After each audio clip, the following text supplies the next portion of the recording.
ئەو کاتەی سەرۆک ترامپ ئامادەکاری دەکرد بۆ جێهێشتنی لووتکەی ناتۆ لە بڕۆکسل پاشان کۆبوونەوەیەکی دووقۆڵی لەگەڵ سەرۆکی رووسیا ڤلادیمیر پوتین لە هێلسینکی ئەنجام دەدات. ترامپ پرسیاری لێکرا پوتین دۆستە یا دوژمن. لە ڕاستیدا من ئێستا ناتوانم هیچ بڵێم، ئەوەندەی کە من دەیبینم ڕکابەرێکە.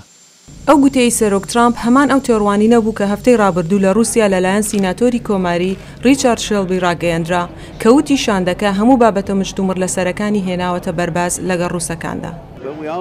بەڵام هەروەها ئێمە پێمان وتون ساڕای ئەو گرژیانە لە نێوانماندا هەیە وا باشتر دەبێت بۆ جیهان کە هەر ڕکابەر بین لە بری ئەوەی دوژمن بین، بەڵام دەبێت چاوەڕوان بین چی ڕوەدات.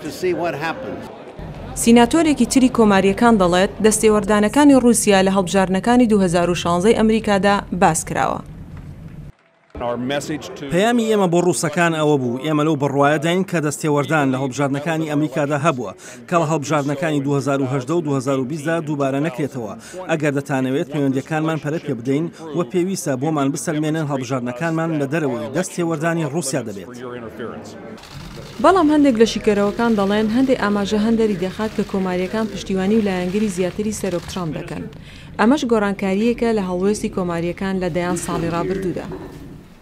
لە ئەنجامی ئەو جۆرە تێڕوانی نەهاو بەشەی کە لە نێوان هەردوو پارتەکەدا تا ئێستا لە ناو کۆنگرێس دابادی دەکرێت کە ئەمەش دەبێت هەڵوێستێکی تۆند لە بەرامبەر رووسیا وەربگرێت ئەگەر بێت و گۆڕانکاری بەسەر ڕەفتارەکانی مۆسکۆدانەیەت و دەشەیە گۆڕانکاریش دروست ببێت. بەڵام شارەزایانی دیکەش هەن تێڕوانینێکی جیاوازیان هەیە و دەڵێن سیاسەتی وڵاتی یەکگرتوەکانی ئەمریکا و سەپاندنی سیزاکانیان لەلایەن کۆنگرێس زۆر قورسترە لە وتەکانی ترامپ.